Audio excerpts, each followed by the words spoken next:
Hello and welcome to episode 95 of No Load Time. My name is Obed Velez, and with me is Mr. Surprise Mechanic himself, Joel Young. What's good, Obed? The slayer of Black Widows. of actual, the actual spider, Right. not the Avenger, right? Right. Yeah, no. Yeah. You would never slay Black Widow, just. I mean, I would slay Black Widow, but we're talking about an actual spider, an insect, an arachnid here. So, yeah. That was a crazy story, man. You told me. Yeah. Just be careful when you go to dark corners of your backyard, people. But Joe, how you doing, man? I'm doing great, man. You and I are probably a little more refreshed. Since we had some time off with this episode here. Usually when we record this stuff during the week, it's after us being in the middle of our busy schedules, work life, all that good stuff. But we had a nice off days, or each of us respectively. So man, I went to the beach today, so Nice. I'm super chilling. But since our last episode, went ahead and watched Jessica Jones. I'm almost done. I'm at like episode 8 or 9 now. I think I'm at 9. Okay. No, I'm at 10. Excuse me. So I'm right at the end. There's only 13 episodes in this final season. It is a drag. I'm not gonna lie to you. It's it feels like they just kind of just threw it out there and just said, let's just get it out to the people, because there's really not much that's going into it. It's not very interesting. I don't really care that all too much about anything going on in it at this point. Just finishing it out, right? Just finish the story that I've seen. It's the last Marvel property on Netflix, so you just want to see it through, right? Exactly. See how they end it all and whatever. I mean, there's you could see where, like, if this wasn't the end of the Marvel stuff on Netflix, like, you kind of see where they still kept it alive. If they wanted to do one more, like, Defenders or something, they could. I mean, there's clear indications with Danny Rand and what's going on at the end of Iron Fist season 2, and some of the other powered people are discussed.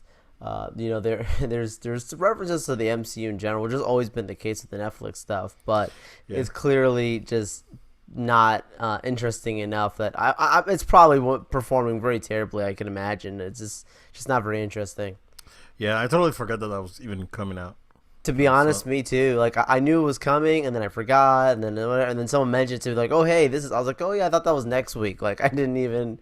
So and usually I would binge this stuff in like 1 week, and it's been out now for a couple, so, and I'm still not done.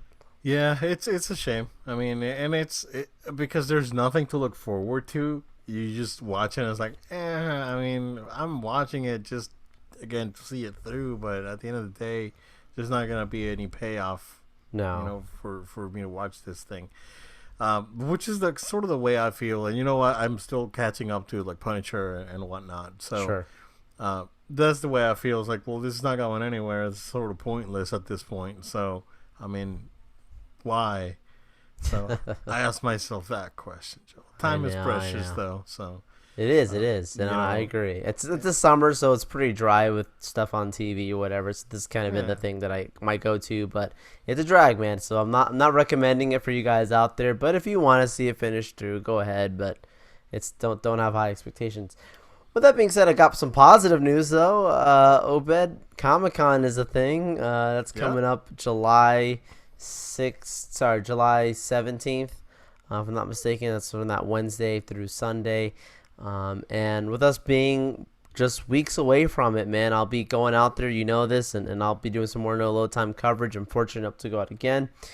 They just mailed out the badges again, so for those of you watching on our YouTube version, you'll see here I've got the box with me right here. It's really, really cool. They always mail it to you in these really cool boxes. This exclusive 50th anniversary box. And just like for you guys that are listening via podcast, I'll post pictures of this on our social media, so make sure to give us a follow at No Load Time on Facebook, Twitter, Instagram, and I'll put some pictures of it out there for those of you to see what I'm describing right now. But when you open up the box, it's cool. It's got this little Advertising for The Boys. This new show is coming out from Amazon Prime, which I mentioned to you a few times, Obed. Like Amazon spent a lot of money on Comic Con. They must spend millions, dude, like on activation. So I'm sure there'll be something with this out there. You get a really cool little pin. There's different pins that you get. They're collectible. So I got this one, the 50th with the eye, but like there's the other pins you can get at different hotels around San Diego, so you can walk around the floor or ground outside, and you can pick up the other pins if you want. So I'll probably try and get some of the other ones that's collectible for the 50th anniversary. And then lastly, the most important part, if I can get it out here, is the badge itself. There it is. Walking Dead again, which is interesting considering that show over. So I don't know what's going on there. I think they're about to end it. So I think that's about. I think this upcoming season may indeed be the last one. I know that they're working on like spin-offs and other things, but yeah. Interesting. Yeah, it's interesting that it's Walking Dead. Yeah, so it's interesting to have it again. Usually in the past, the colors would be blue or whatever. So this one's actually like a gold color. Yeah. And then of course it has all the days in there, including preview night. I'm one of the fortunate people to have literally all 5 days of the conference. So snap! That's gonna be a great time, man. Still balling with bachelor life over there. Yeah, bachelor on a budget, but still gonna have a great time out there. Yeah.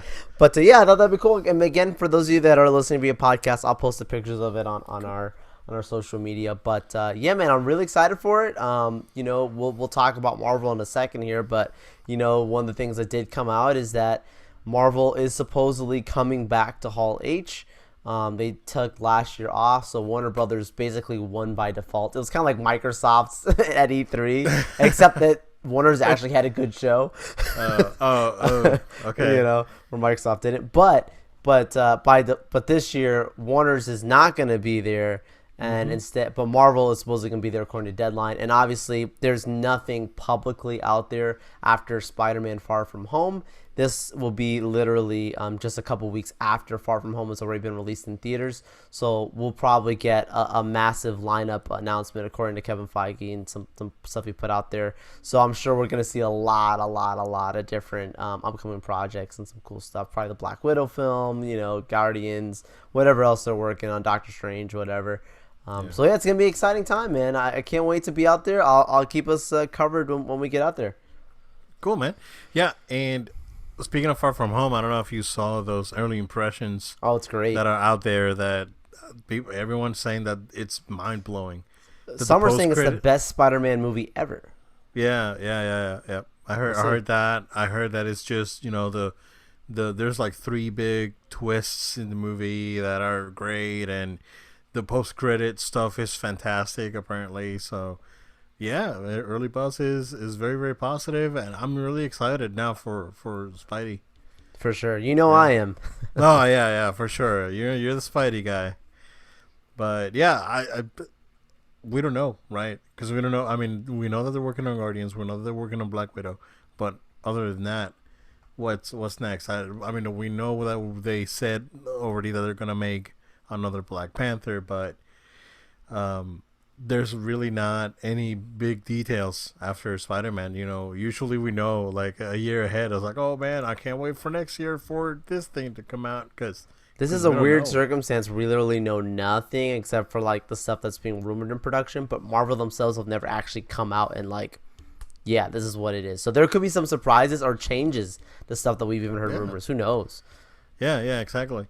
So it's gonna be good. It's gonna be good. I can't wait for you to bring all those news over, man, and give me the scoops. Yeah, I'll let you know what we see. Break those NDA offline. For sure. For sure. offline. So, Joe, again, speaking of Marvels, they are going to have a last push for Endgame to see if they can surpass Avatar, and with what they're doing, they might as well be able to. Because the movie's coming out is going to be back in theaters. It's going to be basically re-released, and is going to include additional footage, post-credit scenes, and a Stan Lee tribute. So I know that hardcore fans, you are gonna go. Um, if I have a chance, I may go catch it again in theaters. Just because I don't know if this is the version that we're gonna get on Blu-ray. I'm assuming that Stan Lee tribute is probably gonna be in the Blu-ray as a bonus feature. So, but I'm excited again for this movie and been seeing new stuff and post credit scenes. Man, that's crazy. And their last push, man, they want to get that number one title. Yeah, and that's the thing. You're looking at Box Office Mojo here. Well, that's usually my go-to for the numbers.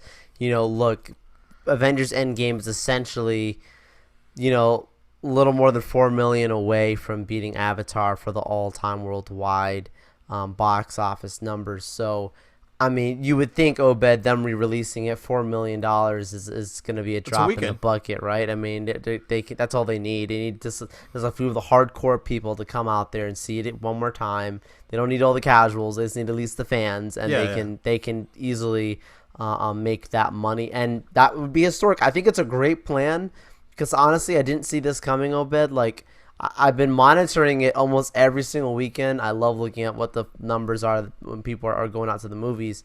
And I kept looking at it, and for a while, it's like, ooh, it's close. Ooh, it's close. Ooh, it's close to Avatar. But I was honestly starting to lose hope that it would pass it. And then looking at right when this news dropped, I was like, oh my goodness, they're so close. But, like, Spider-Man's here. You know what I mean? That movie's – so literally this is going to be 2 weeks away from when Spider-Man actually comes out. I think this is a great, smart move. Like you said, Obed, one weekend. And that's all they need. That's all they're going for. Yeah. So I think they can do it. Extra footage, some surprises is the wording they put, bloopers as well. So there's going to be a couple of different stuff. It's going to be for the fans. Yeah, it's going to be like a fan send-off sort of experience for the movie. Yeah. I mean, I'm hoping to go ahead and watch it again in the theaters before it goes because this movie was great. So yeah, it really was. I would really like to watch it again, but I'm definitely gonna get it out on Blu-ray when it comes out. So either way, I'll be watching it again, maybe multiple times after that. Sure. So, oh yeah. So to me, and I'm sure that Marvel's not gonna let Blu-ray owners in the dark with the extra scenes and this stuff, even if it's not on like a cut, an additional cut. Maybe all these scenes will be available on the Blu-ray as extra scenes and deleted scenes and all this other stuff that they add. So, yeah, man, it's Avengers, and I'm hoping that they make number one, man. They deserve it. They did something that has never been done before, which is creating a cohesive narrative. And yeah, I mean, there's things, right? But sure. But it's really hard. Fine. It's really hard. It's they what they did, in this past 10 years, building this cinematic universe that is something that's never been done before to this extent, and being successful at it. Props to them. And, I mean, and they deserve it. I mean, how satisfying, Obed. It's not that it needs the validation. Like, this movie's already broken plenty of records. But how satisfying, Obed, just as fanboys, as nerds, and to look and say, guess what the number one movie all time ends up being? This Avengers, a comic book superhero movie. Nobody knew who the name Avengers was 10 years ago. If you said Justice League, sure, but if you said Avengers, they're like, who? What is that? Yeah. Who's on that team? Spider-Man? Like they wouldn't know. Wolverine. Yeah, this is a great day for us. So hopefully this can come to pass and we can look back and say, wow, look at how impressive. It's great for the Marvel Universe. It's great for the fans. Yeah, definitely. So I'm excited for that. Hopefully they'll pull it off. I'm pretty sure that they'll pull it off in a weekend, man. So for sure. So I'm good with that. Just a couple other things that we have. We don't have a lot this week, but there's a few things that two things actually that I missed from E3 that I wanted to talk about, and just have a follow-up note, and then we can go on our little rant at the end. So a lot of people have been clamoring for an N64 Mini. Nintendo did not release one last year when everyone thought that they were going to do it. They haven't said anything for this year. But Hyperkin, which is a peripheral uh, slash console manufacturer, if you want to call them that, is making an N64 clone console, and basically they're calling it the is it the Hyperkin Ultra? I lost my notes. Yeah, sorry guys, we're having a bunch of technical issues Oh before the yeah. podcast started, so we just basically salvaged this thing and put it together. But yeah, Hyperkin, they already make a clone console for the NES, the Super NES, Right. and the Genesis. So there's still no date yet, but this would be, they're trying to make this 100% compatible with all N64 titles. The It's going to output at 720p via HDMI. Excuse me. It will have 4 controller ports compatible with the N64 original controllers, and they will be releasing their own version of the N64 controller. In addition, of they're releasing a wireless version of the N64 controller, which is really cool, Joel. The way they're doing it, right? There's a big, instead of having just a small dongle that plugs into the controller port, and then you have the wireless controller. The dongle's gigantic, because I don't know if you remember, the N64 had those memory Yep. cards, so they're using that Memory dongle. packs. Yeah. So they're using those dongles to so you can plug in your memory cards, the one that you used to plug in on the controller, or be able to use a micro SD card for your game saves. So that's pretty cool. The controller looks really nice because they eliminated the trident shape of that controller. That is not was not good. I mean, that controller was not good at all. It was innovative, yeah, but it was not good. Um, it's crazy when you compare it to the DualShock back Oh in the day, yeah. right? Because that was the direct competition back then. The DualShock was superior to the N64 controller in every single way. It's crazy. But they're bringing this console. There's no date for it yet. And they're calling it the Retron Ultra, basically. And they want to make sure that compatibility is up to par, and people noticed while they were showing it at E3 that some of the graphics were not 100%. Uh, uh, they were not 100% identical to the N64. There were things that were not showing up as they should show up. So they said they're working on that. That's why there's now no date for it. These consoles are on the cheaper side. They're not FPGA based; they're emulation based. So basically, what you do is that you put in your N64 card, it dumps the ROM on onto the memory, and then from there it basically emulates the ROM. This is versus the other solutions like the Super NT and all this other stuff that is FPGA based, but it's costs 3 times the money that a console like this would cost. So I'm kind of looking forward to this one, Joe, because I have a bunch of N64 games here, and I don't want to play them because I don't want to deal with the composite cables and how Oh terrible sure. they look on normal TVs or HD TVs. So yeah, I'm looking forward to this thing, man. Yeah, it's a great announcement to me. Of course, when you bring something like this out there, you can only up-res it so much. 720p is gonna be a nice new experience and a new day.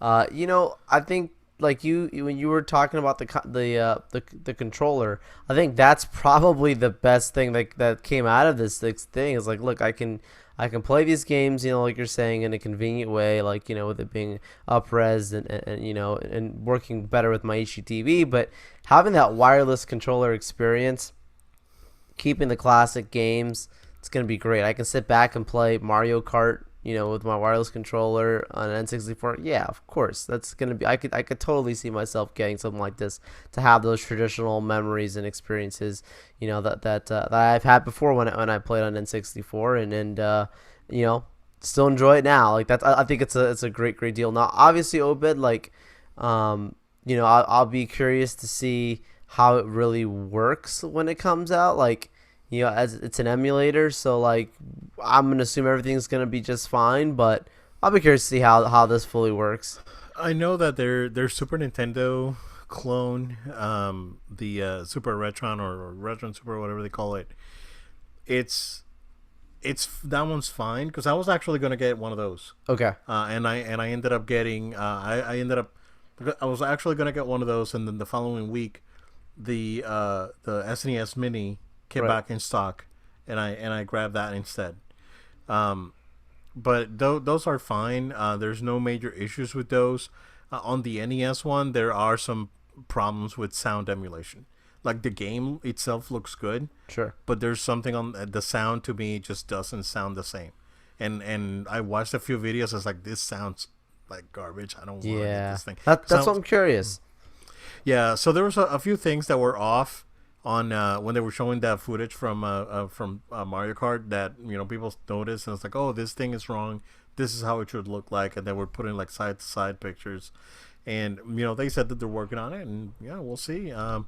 Usually their consoles are not that expensive. I think the NES one goes for like $40.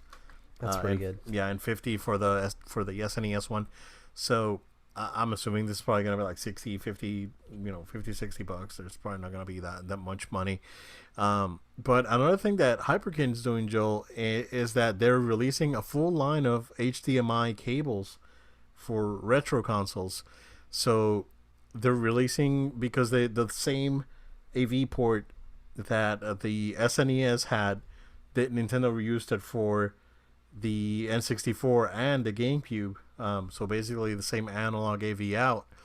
And Hyperkin is coming up with a solution. It's basically an AV out to HDMI that can upscale to 720p. So if you have the original hardware, you can use this cable and basically upscale plug in your N64 to a modern TV and be able to do the 720p and not worry about emulation issues and all this stuff.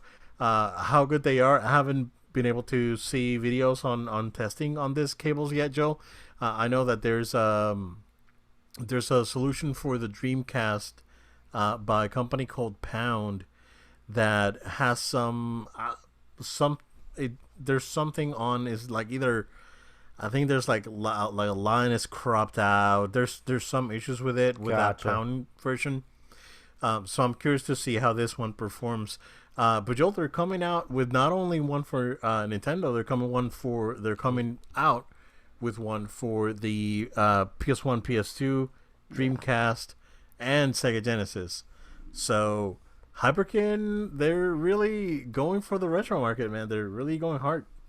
Yeah, that's great. Especially with the PS1, I think of the class the PS1. Sony tried to do their own PS1 classic, didn't go so well. So maybe Hyperkin can get it done right. Yeah, I mean, because if you have a PS1, you just need this cable, and if it looks good, then that's essentially what you need. So these cables are on sale already. They are not. They're saying they're up for pre-order on the Hyperkin site, but I saw them already on Amazon. I was thinking of just grabbing one and see what it's $30, man. It's super cheap. Why not? Just grabbing one of these things and testing it and see how it works. Just plug my N64 in. I think I have two N64 controllers. I'm pretty sure that I may have to take them apart because one of them the analog stick was sticking and may need some cleaning or adjusting or something. But I may take a look at this thing, man, or get the Dreamcast one, man. Swing my Dreamcast to the other TV that I have here, man. Go retro. Yeah. But yeah, Hyperkin doing some really cool stuff. And Joe, we've talked a few times about the Sega Genesis Mini. Just keep going with the retro gaming theme that we have going on right now. So $79.99 final price for this thing. It looks really cool. It's funny that they actually left the high definition graphics logo on the Model One Genesis box that they Yeah. have, because I don't know. I mean, you may be too young to remember, Joe, but when that Model 1 Genesis came out and had that high definition graphics banner on it on the actual console. There was a revision a few years later. I think it was like 2 years later or a year later, and it did not have that banner. It's like the Sega actually took it out because Yeah, it it's was not misleading. really. Yeah, Yeah, it's not really I high mean for definition. the day, I think they wanted to say high resolution graphics and used the wrong term, so they Ugh. ended up just taking it all out altogether. But it does come with two 3-button wired controllers, USB power adapter, and an HDMI cable. And we finally have the full list, Joe. And I'm going to go through the entire list of the US games here because this is still a good list. So, we've been through the list again, but this is the final version. All right. Echo the Dolphin, Castlevania Bloodlines, Space Harrier 2, Shining Force, Dr. Robotnik's Beam Machine, Toe Jam and Earl, Comic Zone, Sonic the Hedgehog, Ultra Beast, Gunster Heroes, Castle Evolution starring Mickey Mouse, World Evolution starring Mickey Mouse and Donald Duck, Thunder Force 3. This is Shinobi 3. We got Super Fantasy Zone. We got Streets of Rage 2, Earthworm Jim. Great game. I think this is one of the later additions to the console. Sonic 2, Contra Hardcore, Landstalker, Beyond Oasis, Ghouls and Ghosts, Alex Kidd in the Enchanted Castle, Golden Axe, Fantasy Star 4, Street Fighter 2 Special Champion Edition, Mega Man The Wily Wars, again, first time that is going to be released in the US, Sonic Spinball, Vector Man, Wonder Boy Monster World, Virtual Fighter 2, which is an awful port of Virtual Fighter for the Genesis, Alicia Dragoon, this is a classic game. This is like classic Genesis stuff right here. Columns, Dynamite Heady, Strider was one of the late editions. Strider is great on Genesis. Kid Chameleon, La Crusader, Monster World 4, which was never released in the US, Eternal Champions, and Road Rash 2. And they're adding 2 bonus titles. So you get 42 games, not 40, and it's Tetris and Darius. I believe this 2. I'm almost certain that this Tetris is the Tengen Tetris that came out for the Genesis, but they're not using the Tengen logo on it. And then Darius is a port that I believe never came out in the US. So yeah, man, this is a legit little console right here. Yeah, I really like the list of games. I think last time we talked about like Street Rage 2, one of good favorite games there for this console. Sonic the Hedgehog 2. Oh my goodness, got to have some memories there. Yeah, this is a nice list, man. So the 2 bonus titles there. Okay, cool. Tetris. Tetris, yeah. Yeah, but it's a good lineup. I love that it's a nice mini console. I'm for $80, like, yeah, I don't think that's a bad deal at all. I'd rather have this than the PS1, Yeah, the yeah, PS1 Mini, because I mean, not that the PS1 Mini had a bad selection of games, because it didn't. We did have it all, other issues, but the thing that gets me is that right now, Joe, the Genesis collection is on sale on PSN for $18. oh my And it goodness. has I think 45 games or something close to this. But Of this is course, that retro feel, like you got the old exactly. game pads and your I mean, that 3-button pad. yeah, Playing Street Fighter on that thing is gonna be a nightmare unless you get those 6-button pads. And those are already out there. These things are USB, so sure. you can probably just plug in a USB Sega Saturn type pad, and you'll be fine. But yeah, this is a good list, man. I have really good memories of back in the day. My friend would pull out his TV out to the garage, and we would play Space Harrier 2 and Mickey Mouse Castle Evolution and Shinobi and all this stuff, and it was awesome. And so this is nostalgia to me, man. Oh, that's great. So, Obed, the real question is, I'm assuming you would get this. Then you're saying, like, is it something that you would? I would like to get my hands on it for sure. Okay, Yeah, yeah. nice. I mean, because it's Obed approved for sure. Okay. There is a really good games list. I mean, I would rather see Golden Axe 2 instead of Golden Axe because Golden Axe 2 is far superior.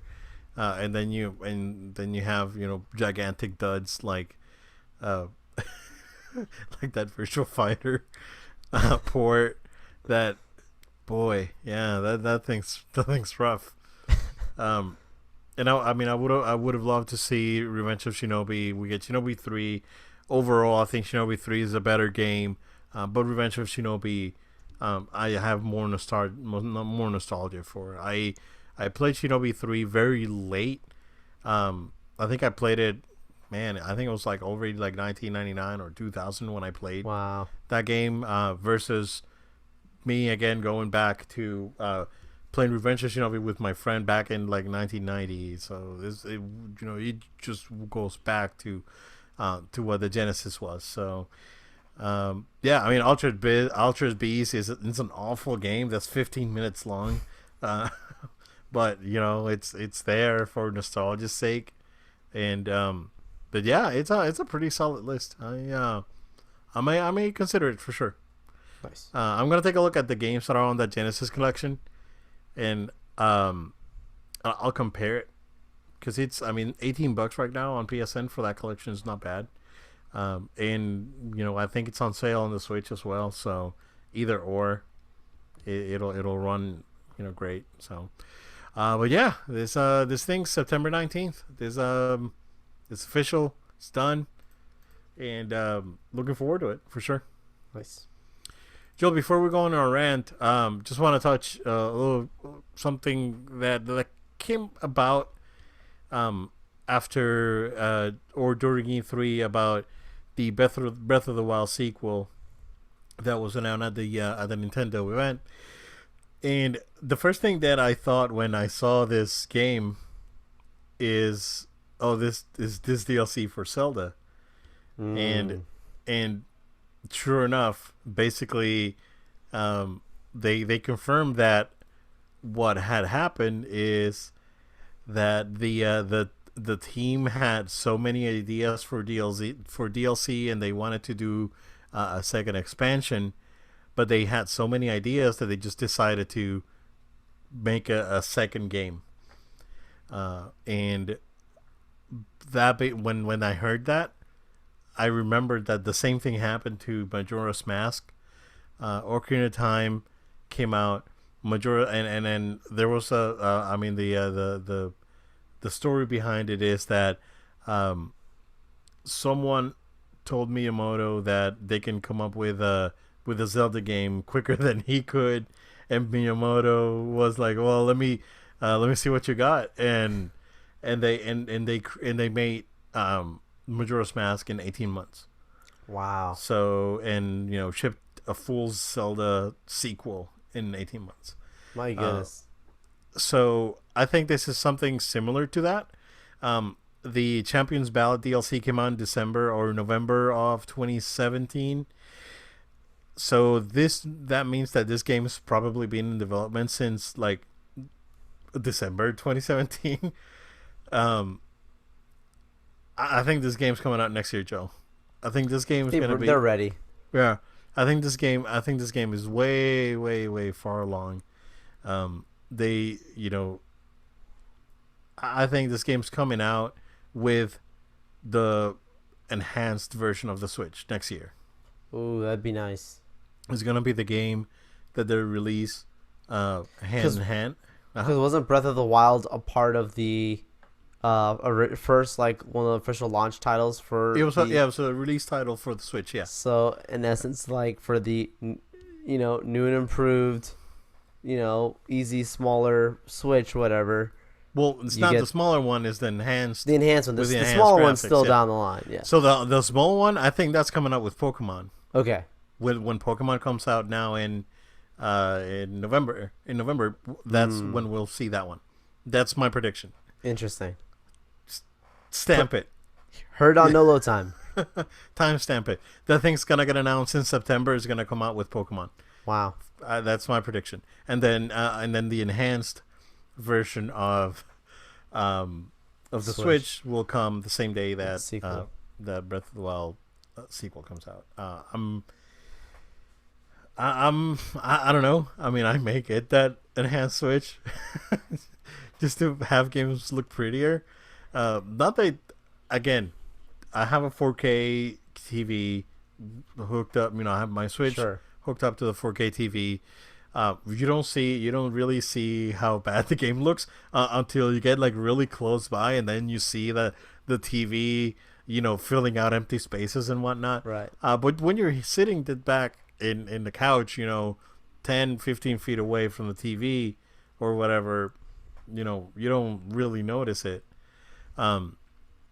So to me, the Switch just looks fine. It's just that Breath of the Wild, when you get to the Lost Woods, it just wants to die. You can see the Switch going like, just kill me. Yeah, it gets really choppy, really really fast there. But other than that, it runs fine. Mario Kart runs fine and looks good. So, you can tell that the polygon count's not great, but whatever. It's Mario Kart. It's great. It's a great game. Exactly. But I think that this game is coming. I don't want to say spring of next year. It's probably gonna come out after the reveal of the next gen consoles. So sometime after E3 next year. Okay. So I'm thinking this could be a September or November thing for next year. This Zelda game. So yeah, we'll see. Joe, let's talk about EA. Oh, this is it. All right, so our buddies over at EA. So, Electronic Arts have been struggling with several countries. Belgium most notably, and also the Netherlands, on loot boxes. So, this countries want to ban loot boxes outright, and not having to this play to win situations, and the more you buy, the more chances you have to win. This lottery thing that the loot boxes create. So these countries were moving in a direction where more than likely this sort of mechanics were going to be illegal. So it happens that this all exploded back when Battlefront 2 came out and all this stuff. Which, by the way, next week there's a big update for Battlefront 2. I don't know if you saw it, Joel. Yes. Again, free. Massive. This game is good, guys. This game is good. I'm telling you, I'm not trying to sell you something that is not. Battlefront 2 is a good game. So there was a legal counsel for EA was giving out a speech for the U.S. Senate, because the U.S. has also been entangled in all this thing, and there's a bill out there trying to ban loot boxes. FIFA being the biggest probably loot box thing that EA has right now, that's basically pay the bills. And that's been going on for a while. So they're saying that they're not referring to loot boxes as loot boxes. They're calling them surprise mechanics, and that they are also quite ethical. I mean, to be honest with you, like surprise mechanics, call it whatever you want, right? Like the surprise mechanics name actually, it sounds like to me, a surprise mechanic is when my daughter wants to buy a Mash'em at Target, and opens the little capsule and is like, oh yeah, I got this Mash'em that I didn't have before. So it's funny. Man. It's funny you say that, because I don't know if you read the full statement here from this lady on how she described surprise mechanics and how she compared it to Target. Did you hear that? Yeah, she compared it to Kinder Eggs, right? Yeah. Yeah. So it's like what you're saying. Like that's what she's trying to say that they did. Like, oh yeah, oops, surprise! People love this kind of stuff. It's a surprise. Ooh. Yeah, I mean, it's not, uh, you know, a Mash'em or a Kinder Egg or one of those ugly LOL babies or whatever, whatever. Um, those things are not gonna make you win. Right. So that's the difference. Whereas a loot box, there's a mechanic attached to it that may or may not influence the outcome of the game. And that's where this person's wrong. This legal counsel's wrong. Um, so again, nothing with the game, right? It's with the name, surprise mechanics. I actually find it quite amusing, but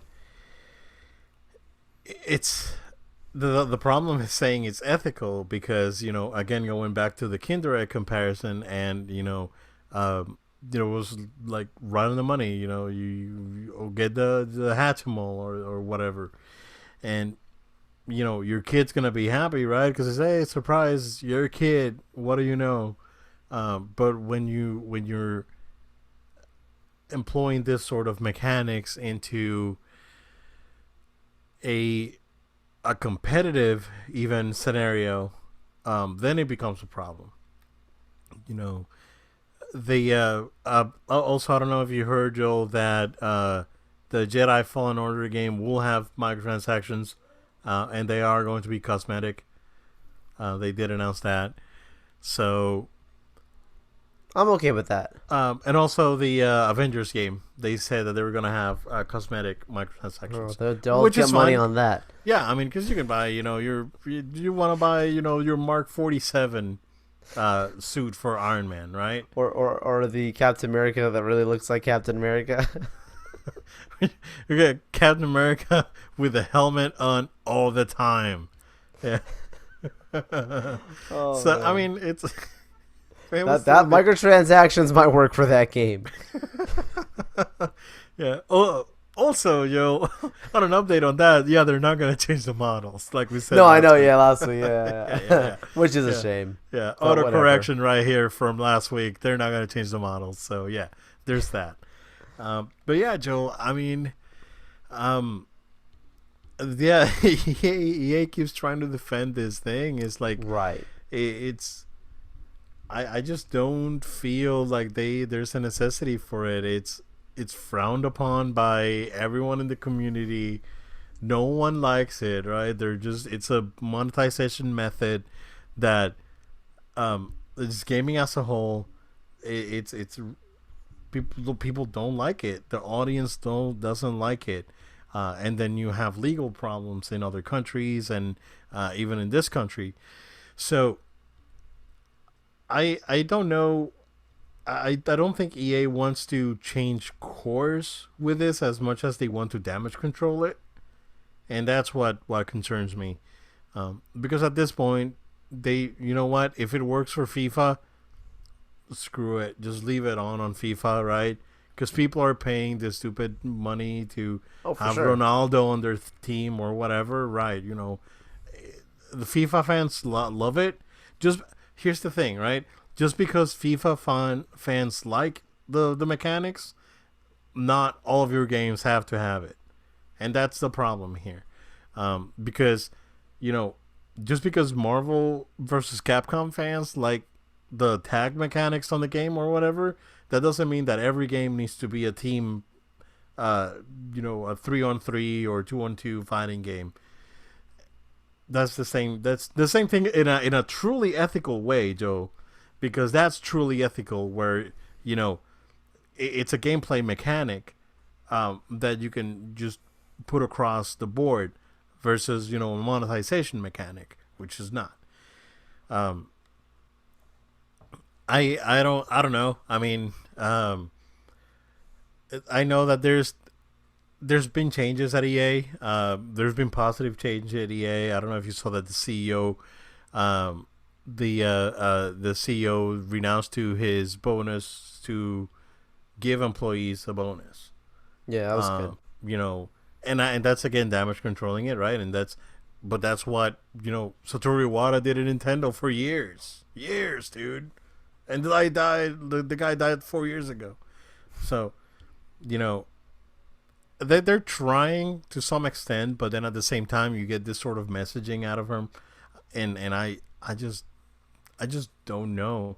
I think that there is an internal struggle in the company with the people that want to make the money and the people that want to run the company, and EA is going to be in a very interesting position in the next couple of years, because Apex Legends is doing well. Anthem was a gigantic dud unless they reboot it somehow.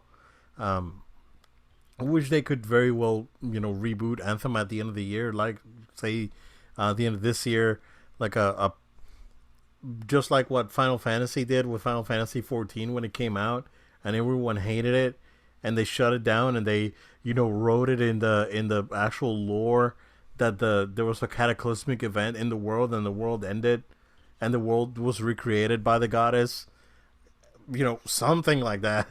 And then now everyone loves Final Fantasy 14. They've been putting out expansions every year since like 2013. So I think that Anthem is salvageable. It's just that it needs to be rebooted, like 100% rebooted. So, to the point that you load your disc in, right, and basically the only thing that you're loading into your console is assets, because the code is different and everything's different and everything interacts differently. I mean, there's an opportunity for them to fix Anthem. We'll see, but yeah, man, I don't know. I don't know what EA is. Their messaging is really conflicting. They're sending mixed signals, and I'm a little worried for them, man. I mean, they make their money with FIFA and Madden. I mean, Madden's not as big as it was before, but FIFA still sells like crazy around the world. So, but yeah, Joel, go ahead, man. If you have anything else to add. Yeah, I don't have too much to say here except that it's the problem with these statements about the surprise mechanics is that it's a very clear we're in denial that we've done anything wrong, or we're in denial that this wasn't well received. They're almost like they're trying to say people actually liked this, and clearly you and I both know, I mean, no one liked it. I don't know anybody that liked this thing. So which is why they even came out and made the changes that they did to Battlefront. They literally had to. So like, to say it's surprising can't, like, people actually like this and compared to Target and whatever, like, it's the problem here is the deflection, and instead of just owning up to it and saying like, look, we made a wrong choice, and we want to make sure we get back on the right foot and do things that make our fans happy, and if that means that FIFA fans are happy with the way that works, like you said, Obed, then yeah, that's fine for them, but that doesn't mean that makes all fans happy. You got to treat each as their own and understand that that's a separate specific case. But we don't want to have this free to play, pay to win situation potentially cross over into these really fun, large competitive games where it feels like, well, if I don't get this box, then there's a chance I'm not gonna be better than the next guy. So it's a simple understanding of how these things work. Exactly. It's a simple thing that can be fixed, but it doesn't start getting fixed when you say things like it's surprise mechanics, because some people are actually happy with this thing. You can't be in denial. So hopefully, Obed, that this is just some PR stuff, but hopefully they really do get behind the scenes. I feel like they do get it to some degree. I do feel that, Obed. It's just them acting upon it, right? Like, if they could publicly just take a stance of like, yeah, that was a bad choice, then I think more people would respect them and then look forward to their next stuff. But this kind of thing makes people apprehensive of their business model. Yeah. I mean, there's and granted that Street Fighter 5 was not as successful as Capcom thought it was going to be. That's a story on its own, right? There's some gameplay elements as well as visual elements of the game that turned off a bunch of players, but Street Fighter 5 is a game that Chun-Li has like 15 costumes. and what I think it's like 15, close to 20 costumes, Wow. dude. It's crazy, and each costume costs $3. Wow. So you can spend $100 just for Chun Li costumes. Wow. So that, but you know up front what you're paying for, right? You're just like, oh, I like do. that costume. That's the one I want to get. I want to get that costume. Right. But then you versus the loot box or the surprise mechanic, you buy a loot box hoping you get that costume that you want, but then you don't get it. But then you Right. buy another one, and then you don't get it, and then you get another one, and then you don't get it, and that's the problem. Exactly. So, and that's the problem. Give me up front what I'm paying for, right? That's the costume I want. That's the upgrade I want. That's the weapon skin that I want. That's the scope that I want. That's the machete I want. Whatever, right?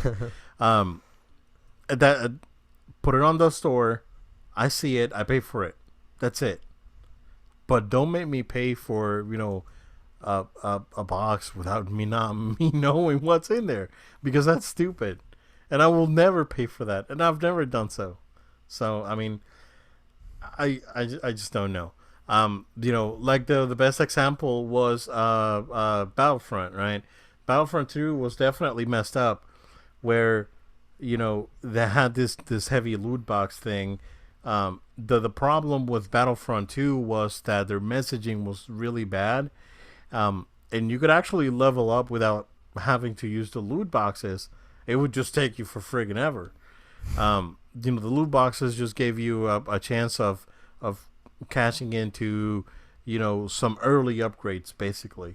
Right. And again, all those mechanics and all that stuff, that's all been fixed on Battlefront 2. That was fixed a month after release. Battlefront 2 is a great game, guys. Seriously, I'm not lying. No, It's no. a good game. It's a good game. Yeah. So, yeah, man. I mean, we'll see what happens to EA. It's going to be an interesting year. 2020 is going to be a very interesting year overall. I'm very curious to see where EA goes after this. Maybe they'll do good to Star Wars, to the Star Wars license, and start putting out good Star Wars stuff, and that'll help maybe. So we'll see, man. Yeah, we'll see. Yeah, Joel, that's what I got, man. If you Yeah. don't have anything else, Yeah, that's all I got for you guys too. Thank you again for staying and watching and enjoying and listening to our podcast. We always appreciate you guys out here supporting us. Go ahead and subscribe to our show. We're on iTunes, Google Play, SoundCloud, Spotify. So please be sure to subscribe to the podcast version. You can also subscribe to our video version. That is on YouTube. And of course, make sure to follow us on our social media. As I mentioned earlier, I'll probably put out those pictures. We'll get it out there for the San Diego Comic-Con 50th anniversary boxings here with the badge on it. So go ahead and give us a follow at No Load Time. That's at No Load Time for Facebook, Twitter, Instagram, and Twitch. Also, please make sure to send an email to noloadtime@gmail.com. That's noloadtime@gmail.com. You could send questions, comments, feedback. We could discuss it here on the show. What are your thoughts on loot boxes? Send us in your feedback on what you feel about how EA is approaching all this. We look forward to again seeing you guys on our very next episode 96, Obed. So we're chugging along, getting close to that episode 100, which will be very special when we get there. But of course, we appreciate you guys sticking around for the journey. yeah, we're getting there, Joe. That's probably going to happen after you come back from Comic-Con, because we'll probably have a Comic-Con recap.